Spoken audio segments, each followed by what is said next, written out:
what the BBC stands for, but what is it? Just kidding. You know what it stands for. Yes, I do. So there's a lot going on. So I thought this might be a good opportunity to answer some questions and, I guess maybe get some feedback too. What should we be doing different?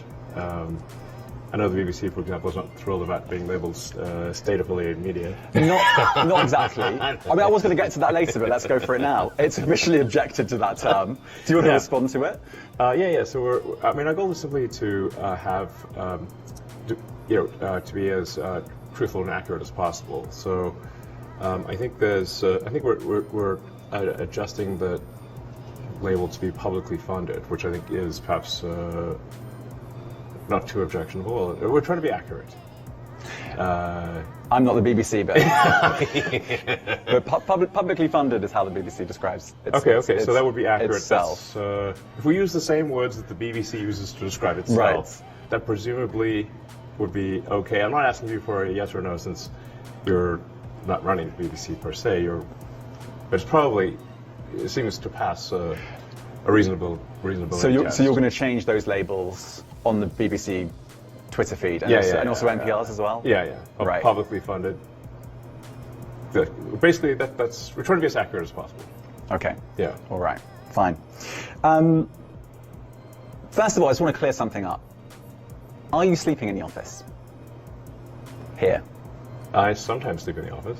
Like? In the library. 5 days a week? No. 3 days a week? I'm not here 5 days a week. But there's a library that nobody goes to on the 7th floor, and there's a couch there, and I sleep there sometimes. Okay. In terms of the general overview, the reason why I think you've agreed to do this is because you wanted to talk about the first 6 months as chief executive owner of Twitter. Yeah, it's kind of like whatever you want to talk about, Right. So, how do you think it's gone? Well, it's not been boring. It's been quite a roller coaster.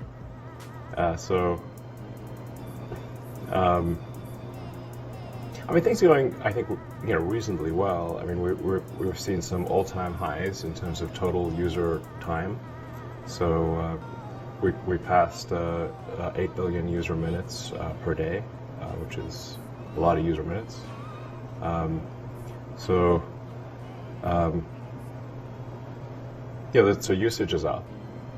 Growth is good. The site works mostly. You have a few glitches here and there, but the site is working fairly well. And we're doing it with a small fraction of the original, headcount. So, I mean, you mentioned outages there. There have been several.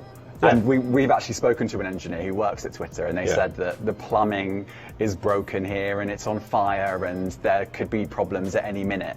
Do you accept that?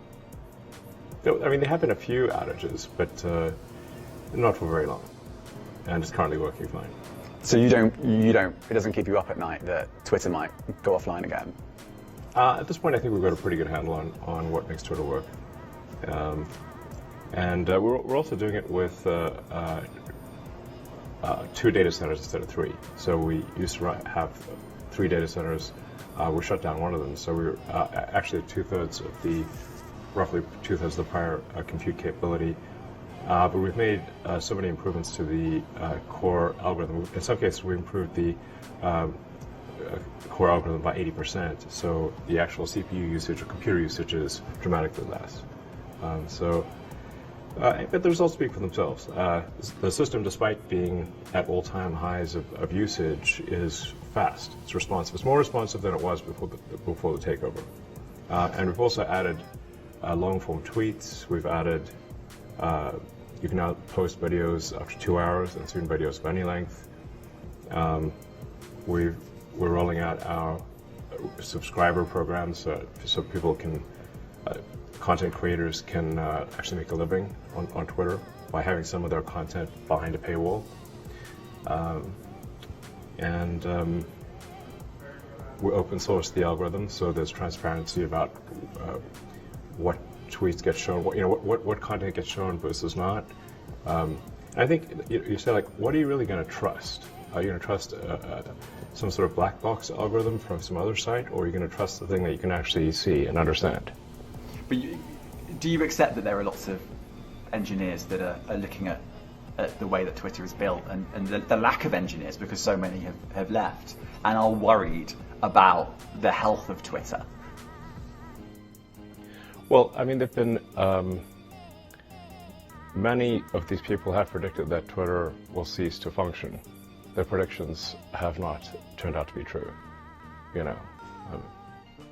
Insert Mark Twain, saying, rumors about death are greatly exaggerated. Let's go back 6 months. I mean, we're literally on Twitter right now. Right. So it must work. Let's go back 6 months and even further back than that. When you put that initial bid in, you then had a wobble. You kind of said, I actually don't want to buy Twitter anymore. I mean, it really is quite entertaining. I mean, it's like soap opera. Because when I first made the offer, the response was the board adopted a poison pill. So they were like, hell no, you can't buy Twitter. We'd rather die. We'd like chew on cyanide before being bought. That was their initial response. And then you said, actually, I don't want to buy it. Yes, So and then they said, no, you must buy us. Gun to the head, you have to buy us. I'm like, are you the same people who said you'd rather die than be bored? Doesn't that seem odd? So I guess my question to you is, in terms of, you said that the reason was because of bots, because Twitter was filled with bots. Well, looking back at it now, was there a little bit of you that thought, actually, maybe I've overpaid, actually, maybe I don't want to do this, I want to get out of this?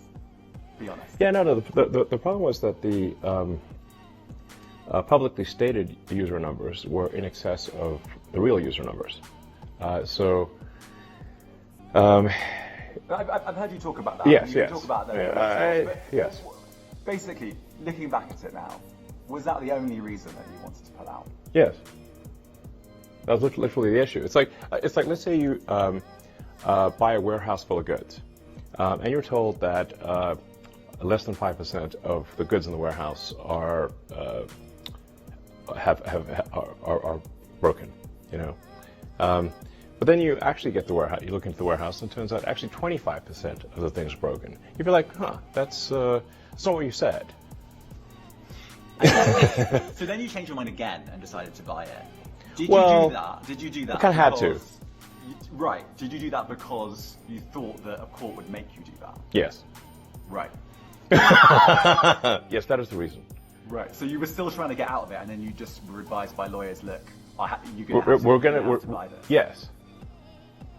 Interesting. So you. Yeah. So you didn't actually want to purchase it, even when you said you were going. Well, not at that price. You were going to, really. No, I mean, like let's say, I think the analogy is pretty close. Like, let's say, it's like there's a warehouse full of goods. They say the warehouse, less than 5% of what's in the warehouse is broken. And then you walk into the warehouse and say, actually, it's 25%. So you might still want to buy what's in that warehouse, but probably at a lower price. Not buying the stuff that's broken. So you didn't have an epiphany. You just thought, I'm gonna have to buy this. I might as well buy the bullet. Yeah.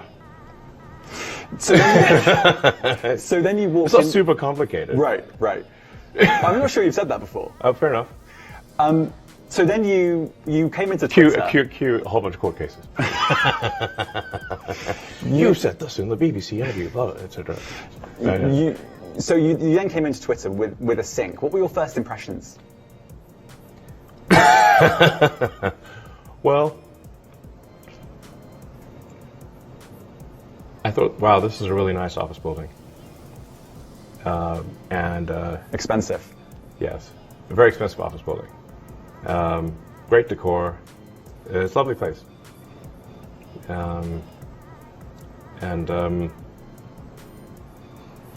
I mean, and definitely is spending money like it's going out of fashion, which it isn't quite going out of fashion yet.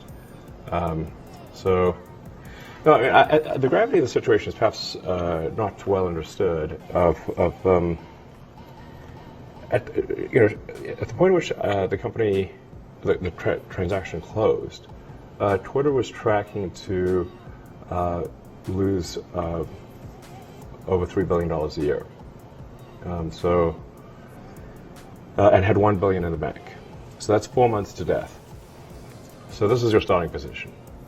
How would you feel? Pretty intense, you know. You also had to borrow quite a lot of money and pay interest on that too. Well, that's why part of why it was a $3 billion run rate. So, in rough numbers, a normal year, Twitter would do, let's say, $4.5 billion in revenue, $4.5 billion in cost. I mean, it was really kind of like a non-profit. I mean, they'd run it at roughly break even. Now, but that's not bankruptcy. You're not saving that company from bankruptcy. No, it's breaking even. But then the issue is that if you then add $1.5 billion in debt servicing and have a massive drop in revenue, which we did, which was partly cyclic and partly political concerns and whatever. So revenue, call it dropped by over a third. It's not, and this is not just Twitter. Facebook and Google have also seen some significant advertising revenue declines. It's been a little higher at Twitter, but most of the advertisers are coming back. So I think we'll be back where there's a cyclic demand drop, which is still pretty significant. But in rough numbers, revenue dropped from $4.5 billion to $3 billion, and expenses went from $4.5 billion to $6 billion, creating a $3 billion negative cash flow situation, and Twitter having $1 billion in the bank. That's 4 months to live. So unless drastic action was taken immediately, this company's going to die and be owned by banks. Let's talk about that drastic action, because almost immediately you sacked a lot of Twitter workers. And I spoke to them. It was very easy to speak to them when it happened. And the way they said, pretty much everyone said, is that it felt quite haphazard. It was. And it felt a little bit uncaring. I wouldn't say uncaring. The issue is like the company's either going to go bankrupt, or if we do not cut costs immediately, this is not a caring, uncaring situation. It's like if the whole ship sinks, then nobody's got a job. Right. Yeah. But a lot of people just lost their jobs like that. And they weren't. They didn't even know they'd lost their jobs often. They just were just so let me frozen out ask of you, their accounts. what would you do? Well, you might want to give someone some notice. I mean, you might. By the way, I'm not running Twitter, but I know, but this is the criticism, and this is what staff members say. A little bit of notice, No, I understand. You have 4 months to live. 120 days. In 120 days, you're dead. So what do you want to do? How much are you worth? I don't know. But we're talking about around the $200 billion mark. I mean, it's not quite. You're framing it in a way that it had a few months to live. You're quite a rich man. I sold a lot of Tesla stock to close this deal. I did not want to sell the Tesla stock. Okay. Do you have any regrets on the way that some of the staff were let go? I mean, people were given 3 months of severance, some cases more. So,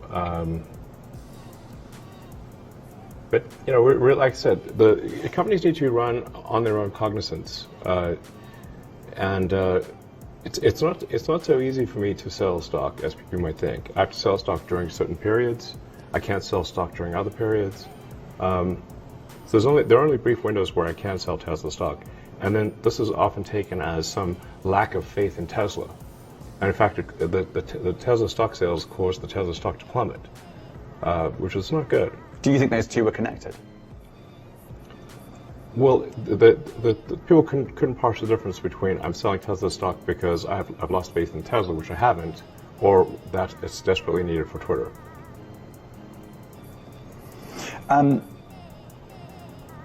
Okay, and then after that, after you let go of a lot of staff, obviously Twitter became slimmed down a lot, and then you started making some more policy decisions. One of those policy decisions was to bring Donald Trump back. He hasn't actually tweeted yet. Right. Do you expect him to come back at any point? Like, have you spoken to him? I haven't spoken to him. I don't know. He may or may not come back. But the point is that Twitter should be a town square that is gives equal voice to the whole country and ideally the whole world.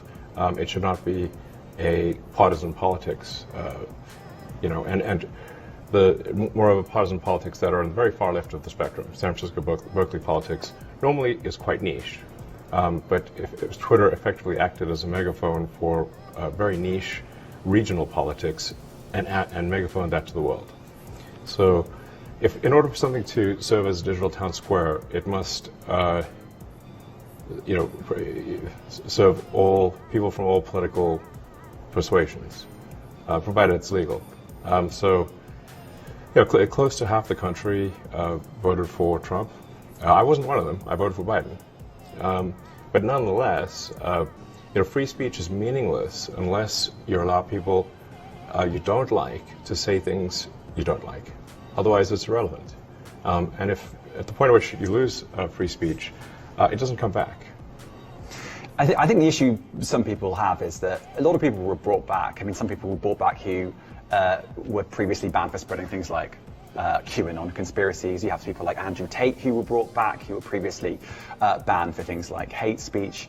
Do you think you prioritize freedom of speech over misinformation and hate speech? Well, who's to say that something is misinformation? Who's the arbiter of that? Is it the BBC? You're literally asking me? Yes. Well, no, you are the arbiter on Twitter because you own Twitter. Yes, I'm saying who is to say that one person's misinformation is another person's information?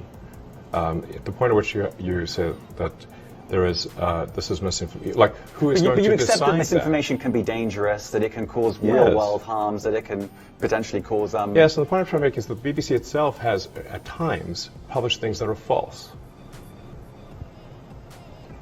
Do you agree that that has occurred? I'm quite sure the BBC have said things before that turn out to not be true. Right. In its, whatever it is, 100-year history, I'm quite sure. Yes. Even if you aspire to be accurate, there are times when you will not be. Right, and I think in the grand scheme of things, the BBC does aspire to be accurate. But you accept there has to be a line in terms of hate speech. I mean, you're not looking at total 100% unrestricted speech. I generally am of the opinion that if the people of a given country are against a certain type of speech, they should talk to their elected representatives and pass a law to prevent it. So, for example, you cannot advocate murdering someone. That's illegal in the United States, and everywhere, really, I suspect. So there are limits to speech. I mean, I guess taking your argument to a logical conclusion then, do you accept that there's more misinformation on the platform if it's not being policed in the same way? I actually think there's less these days because we've eliminated so many of the bots which were pushing scams and spam. And previous management turned a blind eye to the bots because their bonuses were tied to user growth. And if your compensation is tied to user growth, well, you're not going to look too closely at some of the users. That's part of the problem. So I think we've got less misinformation because we don't have the bot problem that we used to do. And we also have given a lot of attention to community notes, which corrects, with community itself, corrects misinformation. It's been very effective. I would only just add that we have spoken to people who have been sacked that used to be in content moderation, and we've spoken to people very recently who were involved in moderation, and they just say there's not enough people to police this stuff, particularly around hate speech in the company. Is that what hate speech are you talking about? I mean, you use Twitter, right? Do you see a rise in hate speech? I mean, but just a personal anecdote. Like, what do you? I don't. Personally, for you, I would see I get more of that kind of content. Yeah, personally, but I'm not going to talk to the rest of for the rest of Twitter. So you see more hate speech personally? I would say I would see more hateful content in that.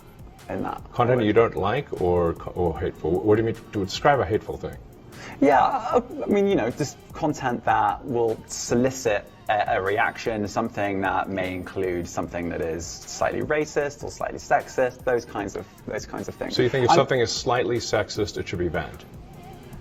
No, Is that what you're saying? I'm not saying anything. I'm saying. Well, I'm just curious. I'm trying to understand what you mean by hateful content, and I'm asking for specific examples.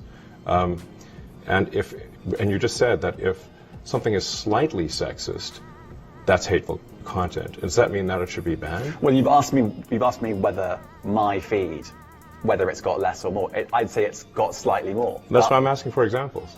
Can you name one example? I honestly don't use. Honestly, I You don't. can't name a single example. I'll tell you why. Because I don't actually use that for you feed anymore. Because I just don't particularly like it. But you and said actually, a lot of people are quite similar. I only look at hang on a second. my You said you've seen more hateful content, but you can't name a single example, not even one.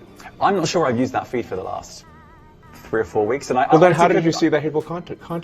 Because I've been using it. I've been using Twitter since you've taken it over for the last 6 months. Okay, so then you must have at some point seen the for you hateful content. I'm asking for one example. Right. And you can't give a single one. And I'm saying then I say, sir, that you don't know what you're talking about. Really? Yes, because you can't give me a single example of hateful content, not even one tweet, and yet you claimed that the hateful content was high. Well, that's a false. No, what I claimed... You just lied. What I claimed was there are many organizations that say that that kind of information is on the rise. Now, whether it has on my feed or not... I mean, right, and literally if you look at something one. like the Strategic Dialogue Institute in the UK, they will say that. So look, people will say all sorts of nonsense. I'm literally asking for a single example, and you can't name one. Right, and as I already said, I don't use that feed. But then how would you know that? I don't think this is getting anywhere. You literally said you experienced more hateful content, and then couldn't name a single example. Right, and as I said, that's absurd. I haven't actually looked at that feed. Then how would you know this hateful content? Because I'm saying that's what I saw a few weeks ago. I can't give you an exact example. Let's move on. We only have a certain amount of time. COVID misinformation. You changed the COVID misinformation. Has rules. BBC changed its COVID misinformation? The BBC does not set the rules on Twitter, so I'm asking you. No, I'm talking about the BBC's misinformation about COVID. I'm literally asking you about, you changed the labels, the COVID misinformation labels. There used to be a policy, it then disappeared. Why do that? Well, COVID is no longer an issue. Does the BBC hold itself at all responsible for misinformation regarding masking and side effects of vaccinations? And not reporting on that at all? And what about the fact that the BBC was put under pressure by the British government to change its editorial policy? Are you aware of that? This is not an interview about the BBC. Oh, so. You thought it wasn't? And I see now why you've done Twitter Spaces. I am not a representative of the BBC's editorial policy. I want to make that clear. Let's talk about something else. You want to talk about the BBC? You too. All right, let's talk about something else. You weren't expecting that. Let's talk about something else. Narendra Modi. The BBC did a documentary about Narendra Modi and his leadership during the riots in Gujarat. We then believe that some of that content was taken off Twitter. Was that at the behest of the Indian government? I'm not aware of that particular situation. So you're not sure? I don't know. I don't know about that. What exactly happened with some content situation in India. The rules in India for what can appear on social media are quite strict. And we can't go beyond the laws of a country. But do you get that if you do that, you incentivize countries around the world to simply pass more draconian laws? No. Look, if we have a choice of either our people go to prison or we comply with the laws, we will comply with the laws. The same goes for the BBC. Okay. Since you became CEO, there's been another story in town. No, I'm not CEO anymore. Okay, you're chief twit, or what are you? No, my dog Floki is the CEO. Okay. He's taken over. I saw that. Yes. Okay, so TikTok has also been in the news. There's talk of perhaps the Biden administration wanting to potentially ban it or force a sale. What's your view of the situation? I don't really use TikTok. I mean, one of the reasons that I emphasize that that our goal here at Twitter is to maximize unregretted user minutes or unregretted user time is that I hear many people tell me they spent a lot of time on TikTok, but they regret the time spent. And that seems like, okay, well, we don't want to have regretted time. We want the time to be unregretted, where you learned things, you were entertained, amused. I mean, frankly, I get more laughs out of Twitter than anything else, and many people tell me the same thing. So that's a good sign. For TikTok itself, like I said, I just don't know enough about what's going on there. I can't say I have a strong opinion on TikTok. So you don't have an opinion on whether it should be banned or not?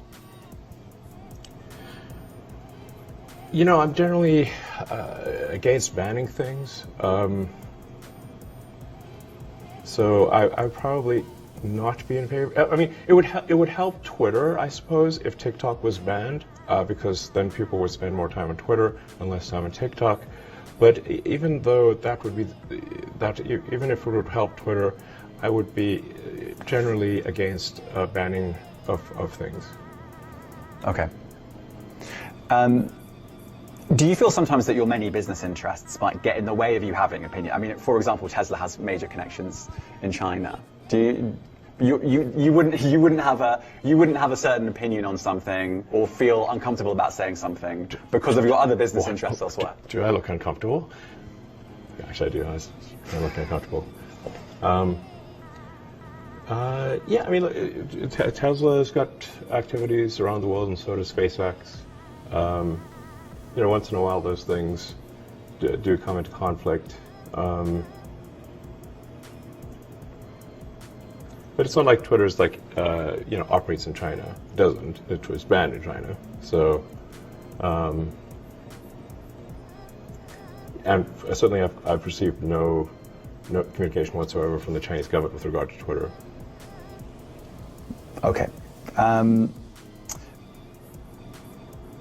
In terms of advertising, obviously Twitter's not a private company anymore, so we don't really know how it's all going. Have all the advertisers come back? Not all, but most. And I mean, you can see it for yourself on Twitter, even in the For You feed. Right. I mean, in the following feed. Don't use For You because it sucks. Right. Filled with hate speech, I'm told. That's not what I said. Okay, fine. Well, why don't you use For You? What's wrong with it? How is it going? Is Twitter in profit now? No, Twitter is rough. I'd say we're roughly break even at this point.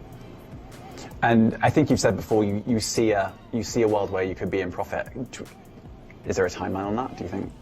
I mean, depending on how things go, if current trends continue, I think we could be profitable, or I mean, I say, to be more precise, we could be cash flow positive this quarter if things keep going well. This quarter, as soon as that?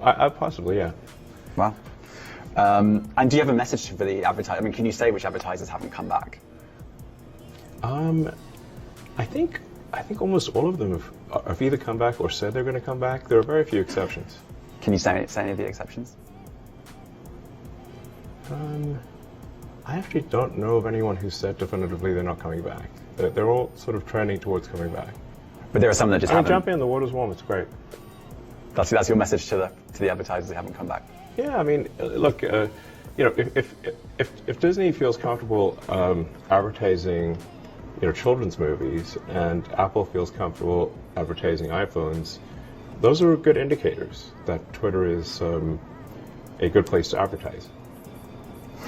I want to talk about if you have any regrets, and you know, I think you were booed at a Dave Chappelle concert. I think your own lawyer said a little.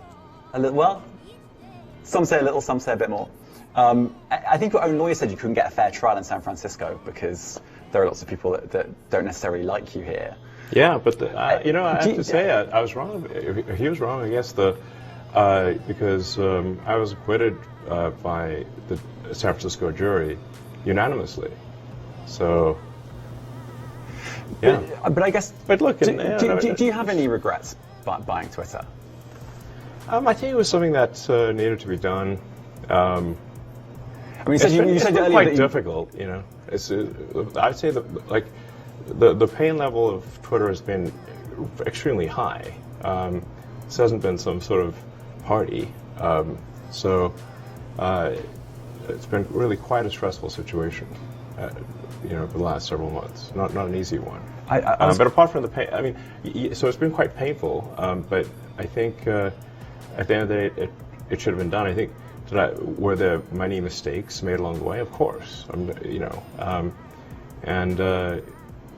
but you know, all's well that ends well, and so I feel like we're headed to a good place. You know, we're roughly break even. I think we're trending towards being cash flow positive very soon, like literally in a matter of months. The advertisers are returning. I think the quality of recommended tweets has improved significantly, and we've taken a lot of feedback from people that have looked at the open source recommendation algorithm, and we've made a lot of improvements even since that was made open source, and we're going to keep doing that. So overall, I think the trend is very good. So, you know. I mean, it was actually something I was going to ask you. You mentioned the pain, but you actually tweeted, I think in February, you said the last 3 months have been extremely tough. I wouldn't wish that pain on anyone. Are you talking emotionally there? I mean, yeah. Can you explain? I wasn't stabbed or anything. Right. Like but some people around here, it's just dangerous neck of the woods we're in. It is, or it can be. But can you just talk me through the emotional strain of this? Yeah, I mean, look, I've been under constant attack. I mean, it's not like I, you know, have a stone cold heart or something like that. You know, if you're under constant criticism and attack, and then that gets fed to you nonstop, including through Twitter, it's rough. You know. Now, at the end of the day, I kind of think that like if you do lose your feedback loop, that's actually not good. So, you know, so I think it is actually important to get negative feedback. I don't turn replies off, and I actually I removed my entire block list, so I don't block anyone either. So somebody can, you know, so I get like a lot of negative feedback. But I think it's actually good to get negative feedback. Right. When you talk about the emotional strain, you've gone back to feedback. Is that the thing that's been most difficult to take, the sort of negative feedback?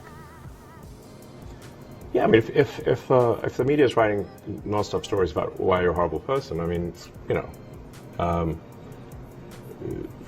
it's hurtful. Obviously. I'm interested. I've written down a lot of these questions, but I haven't written this one down. But it's interesting. It feels like you have quite a kind of interesting relationship with the media, because in some ways you're quite skeptical, quite critical, certainly of established media, but also you kind of get hurt by what the media writes, and you seem to.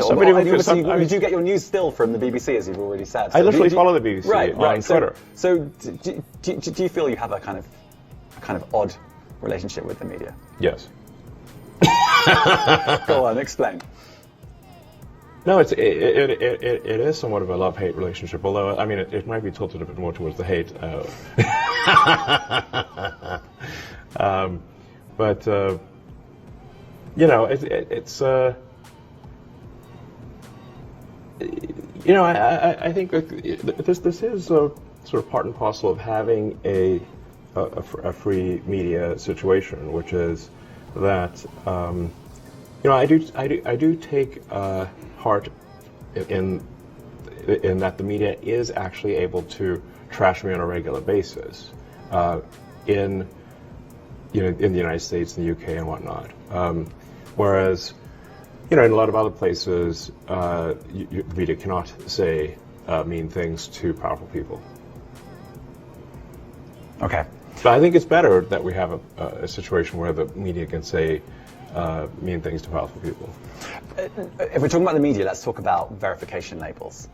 You obviously want to create another revenue stream that's subscription-based. Is verification the way to do that? Because we have a kind of a situation at the moment where the New York Times doesn't have a verified badge, whereas anyone else who can pay whatever few bucks a month can. Can that be right? Is that what you envisaged when you bought Twitter? I must confess to some delight in removing the verified badge from the New York Times. That was great. Anyway, they're still alive and well, so they're doing fine. But on a serious note, it could flame disinformation again if you have verified accounts that are from anyone who can pay money. They go up to potentially the top of feeds. They get more action on Twitter, and traditional media that may not pay for verification doesn't. Do you see how that could potentially be a driver of misinformation? Well, I mean, I think the media is a driver of misinformation much more than the media would like to admit that they are. I mean, that's a different question. Yeah, but you are sort of saying like who knows best, the average citizen or someone who is a journalist. And I think in a lot of cases it is the average citizen that knows more than the journalist. In fact, I mean, very often when I see an article about something that I know a lot about, and I read the article, and it's like they get a lot wrong. Sort of the best interpretation is someone who doesn't really understand what's going on in industry, has only a few facts to play with, has to come up with an article. It's going to be, it's not going to hit the bullseye. So then, like, generally, this is how I explain this to other people. If you read an article about something that you know about, how accurate is that article? Now, imagine that is how essentially all articles are. They're an approximation of what's going on, but not an exact situation. So if somebody is actually, let's say, in the fray, or like an expert in the field, and was actually there, and writes about their experience of being actually there, I think that actually that's in a lot of cases going to be better than a journalist, because the journalist wasn't there. I think you said the legacy verified blue ticks are going to go next week. There have been a few deadlines on that. 420. Yeah, I see the joke. That number will never leave me. I clearly. It cost you a lot of money. Well, fortunately, it didn't in the trial. Well, yeah, right, for the SEC, right? Yes, we're going to ask for a refund. Yeah, okay. Yeah. Good luck. Let's move on from that. But blue ticks, in theory, all legacy blue ticks gone next week, and at that point you'll kind of work out whether this is going to sink or swim. Yes. What's your hunch? I mean, you've obviously. I think it's going to swim. Yeah. Yeah, it'll swim just fine. Okay. What are you looking for in terms of a revenue stream on that? What are your goals? Well, I don't know if it's like necessarily a giant revenue stream. Because even if you have sort of 1 million people that are subscribed for, let's say, $100 a year ish, that's $100 million. And that's a fairly small revenue stream relative to advertising. But what we're really trying to do here with verification is to massively raise the cost of disinformation and bots in general. So my prediction is that any social media company that does not insist on paid verification will simply be overwhelmed by advanced AI bots. I mean, ChatGPT is essentially a zillion instances of ChatGPT. How would you even know? Is that really what you want on the platform? Do you want big news organizations being overwhelmed by bots so that they have to pay you some money? No, the point is that you won't be. If you pay. But a lot of organizations have already said they're not going to pay, like the New York Times. Well, then, that's up to them if they, can make them pay. It's a small amount of money, so I don't know what their problem is. But we're going to treat everyone equally. So what we're not going to do is say that there's some anointed class of journalists who are the special ones who get to tell everyone what they should think. That it should be up to the people what they think. And even if an article is completely accurate and comprehensive and everything, there's still in writing that article, the media is choosing the narrative. They're deciding what to write an article about. So I'm hopeful that that this can be more a case of the public choosing the narrative as opposed to the media choosing the narrative. But the media can choose the narrative, at least a combination of the media and the public choosing the narrative, and the public getting to weigh in on stories if they think that they should add something to it or we got something wrong. And over time, I think if Twitter is the best source of truth, it will succeed. And if we are not the best source of truth, we will fail. Someone comes in and offers you $44 billion for Twitter right now. Would you take it? No. Would you consider it? No. Why? Well, I take it back. It depends on who. I suppose if I was confident that they would pursue, they would rigorously pursue the truth, then I guess I would be glad to hand it off to someone else.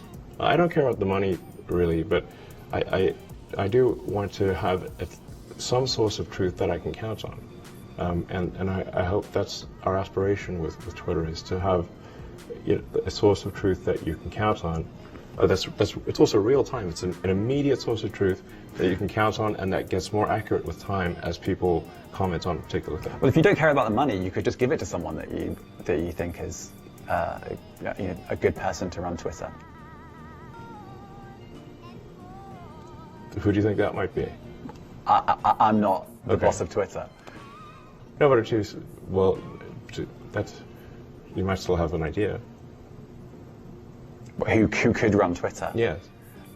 Honestly, I have no idea who could run Twitter. Yeah, it's a hard job.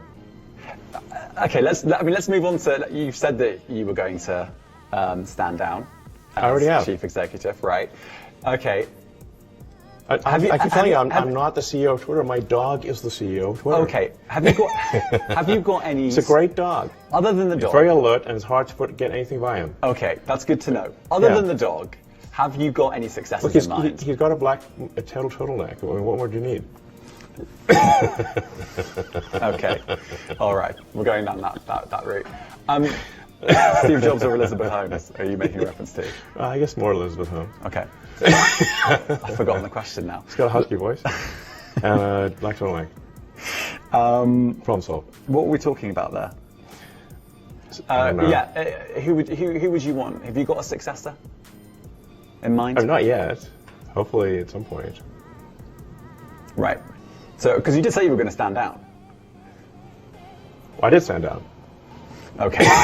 All right, let's move on from that then. All right. What about this office? I'm intrigued about this office. You said it was expensive. You don't really need a CEO. Yeah? Yeah. Well, why can't we be an innocuous syndicalist commune? I think Jack Dorsey kind of recommended doing that, and you kind of ignored it.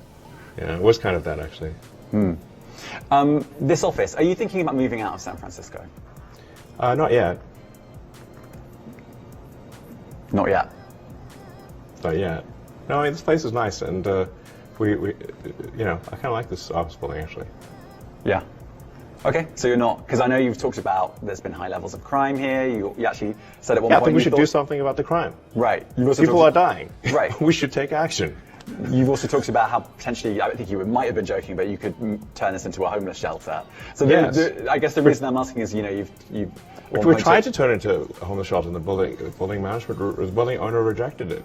You tried to. Yeah, they won't let us. Which bits have you tried to turn into a homeless shelter? We're only using one of the buildings, and so the other building could be a homeless shelter. And you've tried to. Yeah, we would like to do it right now. Really? Yes. And you're being stopped by who? By the building owner. They won't let you? No. In fact, they wouldn't even let us take the W off the sign. So how were you going to do that? They're really quite What was your plan for the shelter? I don't know. We could just let people stay there. It's nice. Right. Okay. I didn't know that. They can bring their stuff, bring the tent and whatever. Right. And it's a roof over their head. Yeah. If the building owner lets us, we'll do it. Yeah? So if the building owner lets you, you would happily do that? Yes. Okay. All right. There we go. What's the most difficult thing you've had to do? What's the hardest thing you've had to do? In my whole life? In the last 6 months. We're talking about the last 6 months as you as Twitter boss here, Twitter owner. Well, shutting down one of our service centers was quite difficult because it turns out there were. I thought the service centers were redundant, but there were in fact a lot of things that were hard coded to this one service center, and so when we shut it down, we actually it was quite catastrophic. We lost a lot of functionality, which sort of really rushed to put it back. When was that? And that was around late December, early January. So that was the biggest sort of. I'm worried here. Biggest crisis, yeah. Yeah. And what about hard in terms of emotional? I mean, just letting go. I mean, what were the levels of staff, and what are they now? I think we're around 1,500 people at this point, and there was, I think, 800. What was that? Sorry? I think it was around just under 8,000, and 8, we're about 1,500 right now. Okay. And has it been hard letting that many people go? Yeah. Not fun at all. It's painful. I mean, I guess in what way do you feel like you need to speak to people when they leave, or? I mean, it's not physically possible to speak to that many people. Has that? I mean, you talked about that being the most technical bit. Has that been sort of the hardest thing emotionally, or is it? It's one of the hardest things, certainly. Yeah. Yeah. The Nancy Pelosi tweet. Leave it alone. Jesus. But there have been. That is an example of a few. There have been others. Do you feel like you're an impulsive person? I mean, have I shot myself in the foot with tweets multiple times? Yes. Do you feel like? I need bulletproof shoes at this point. You've definitely done that. The issue is that you're now a Twitter owner. Do you feel like you should look at your tweets more? You have a higher responsibility when you tweet something out for it to be accurate? I think I should not tweet after 3 a.m. That's the rule. Yeah, well, maybe 2 a.m. That's the new rule. Yeah, something like that. Okay, so there's a blanket ban. I shouldn't. What are your Twitter rules? I mean, I've had some people say never tweet when you've been drinking, or never tweet when angry. What are your Twitter rules? Well, I think those are two good rules. Yeah, don't tweet if you're wasted, or really upset about something. Yeah, probably. I mean, a good friend of mine actually had a good suggestion, and it has helped, which is that if you're going to tweet something that maybe is controversial, save it as a draft and look at it the next day and see if you still want to tweet it. And that has been a good rule of thumb. Okay. So I've got a bunch of things in my draft folder that I'm glad I didn't send. I can't remember whether I've asked you this. This is my sort of wrapping up at this point. But yeah, do you have any regrets? I mean, one can always hindsight's 20/20, so that a bunch of decisions that could have been made better for sure. But as I said, all's well that ends well, and things are going pretty well. So in the grand scheme of things, I can't complain. Okay. I'm going to just check my list of things to make sure I've actually asked. I mean, it's maybe this something that people on the Twitter want to say. Ask, we could ask them. That's on you. That's on you. There's 680,000 people listening. There you go. That's a lot. That is a lot. Let's see. How do we see? Okay. Let me see who. I'll just look at my tweet and see what people are saying or what questions they have.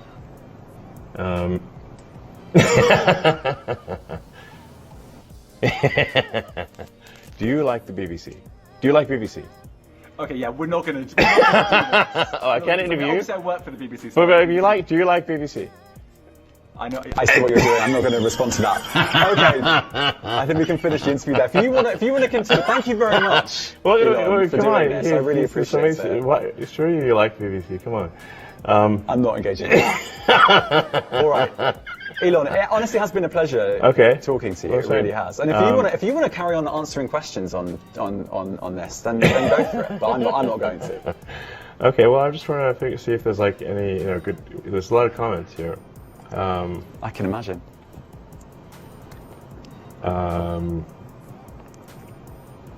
There's so many. Anyway, so it's nice to be interviewed by the BBC. I have a lot of respect for the British Broadcasting Corporation. When did you say when the actual label's going to go public? Oh, is it? Do we still say state media or whatever? Oh, it says government-funded media currently, as opposed to publicly funded media. Well, I guess probably we can make that change tomorrow if you like. It's up to you. I'm a journalist. It's up to you. But I mean, we'll expect that tomorrow. I mean, do you have any requests on a personal level, or you can't speak on a personal level? No, I don't. Okay. Yeah. I think we've established that. Go on, what questions are people asking you? Go on. I mean, there's like a lot of comments. Let's see. I was literally reading looking at replies to the fact that the spaces. Are there any good questions that I've missed out from the last 6 months? I'm sure there are many. I mean, people generally seem to like this interview, as far as I can tell. Very few negative comments, so generally positive. Is that that's probably bad for me. I'm scrolling as fast as I can to sort of see. I guess there's some complaints about Twitter Spaces needing some improvement. Let's fix Twitter Spaces is one of the comments. People like the fact that my dog Floki is the CEO, and I'm really just scrolling as fast as I can here. I guess my reflection on this interview. I'd just like to say I like BBC. I do find it funny. I think, I mean, honestly, if listening to the interview, the answer about misinformation and saying, oh, we don't police misinformation in the same way, but we do because we try and get bots, because we try and take down bots, we'll be effective at bots. There's actually less misinformation on the platform. I think that's a big factor. I'd like to ask you one more question on that, because that is quite a lot of people, I think, will be listening to this and thinking, really, you're arguing you can police content moderation far less and end up with less misinformation. First of all, we do have people working on content moderation. It's not like we don't. I've spoken to lots of people who've been fired. So lots of people have been let go. I mean, you've gone from 8,000 to 50,000. The censorship bureau was let go. I don't think the sort of putting a thumb on the political scales on the far left has been let go, because that's not right. That's not what you want for a public square. You've got to have equal treatment for people from across the political spectrum. So, some of them are going to be upset about that. But like I said, my experience is that there's less misinformation these days, not more, and that the community notes feature is extremely powerful for addressing so-called misinformation.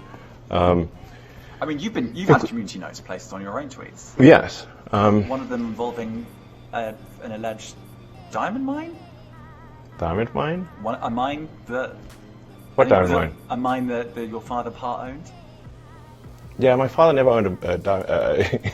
So you're thinking of an emerald mine? Emerald mine. Yeah, I'd like to see a picture of this alleged emerald mine. Because you've been community noted on that tweet. Yeah. Did you know that? No, but he never owned a emerald mine. This is total bullshit.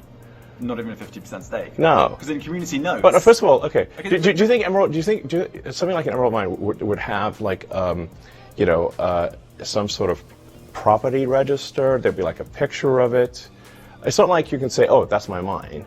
These things are hotly debated. If you've got something valuable, you have to have some property record, like a house, but much more important than a house. And yet there is no property record whatsoever. There is no picture of this mine whatsoever. It doesn't exist. It's fake. So it's a really good example then, because there is a community note on that tweet that says, you said this thing on the X day, blah, blah, blah. So in that instance, the community notes didn't work.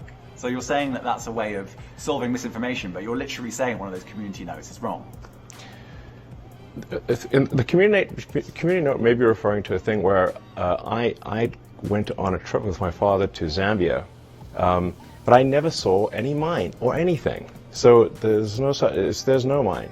I'm not right, but at this point I'm just saying the community note says it is. So you're saying it's this bit great panacea, but yeah, it's literally on your own tweet, the community notes, according to you, are wrong. If they're referencing an article, then the article may not be wrong, but they're still they're representing anyway. But community notes is not going to be perfect, but it's the batting average of community notes I found to be extremely high. Right. So community notes plus getting rid of millions and millions of bots every day, I guess.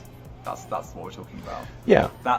That's what you think is tackling misinformation over content moderation. And I think that's the bit that a lot of people will go really. Really, yes, really. Look, the acid test is people use the system and find it to be a good source of truth, or they don't. And no system is going to be perfect in its pursuit of the truth. But I think we can be the best, the least inaccurate. That's our goal. The least inaccurate. And I think I think we might be there already. If we're not there, we'll be there soon. Do you have? I've spoken to people who think this. Do you have a kind of message for people who think that Twitter has been ruined? Well, we have all-time high usage, so I don't think it has been. Some people think it has been. I'll tell you that. Yes, well, they're probably the same people who predicted that Twitter would cease to exist, and their predictions have turned out to be false. Okay. I'm not going to ask you whether you think it's been ruined, because obviously you're not going to No, I think it's great. Yes. It's way better. Better by a lot.